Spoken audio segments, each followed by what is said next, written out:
ഇപ്പോൾ എന്നോട് ചോദിച്ചു കഴിഞ്ഞാൽ ലൈക്ക് ഈ ന്യൂജൻ ആനിമീസ് ഏറ്റവും ഇഷ്ടപ്പെട്ട ഏതാ ചോദിച്ചു കഴിഞ്ഞാൽ ഞാൻ ഇപ്പോൾ പറഞ്ഞ നെയിം ഉണ്ടാണെങ്കിൽ അത് നമ്മളെ ദാൻഡദാന ആയിരുന്നു. പക്ഷേ മൈ ഹീറോ അക്കാഡമി ഞാൻ കണ്ട്. ഓ, ഒരു രക്ഷയില്ല ഗൈസ്, ഒരു രക്ഷയില്ല.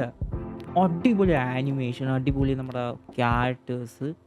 ഓ, എന്താ പറയേണ്ടത് അറിയില്ല. ലൈക്ക് ഈ 8ാമത്തെ സീസണിലെ 8ാമത്തെ എപ്പിസോഡ് റേറ്റിംഗ് നിങ്ങൾ കണ്ടിട്ടുണ്ടാവും.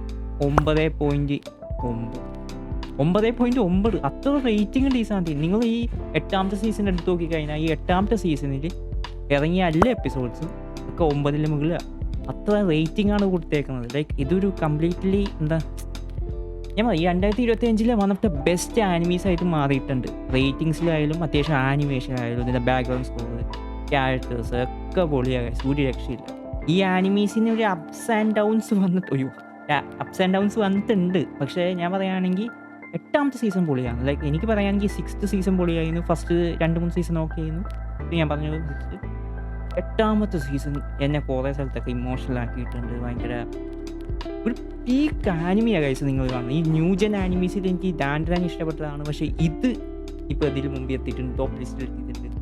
My hero academy is one of the best new gen animes എന്ന് ഞാൻ പറയുമ്പോൾ എനിക്ക് തോന്നുന്നു 2025 ബെസ്റ്റ് ആനിമീസ് ചിലപ്പോൾ കൊടുക്കാൻ ഏതാ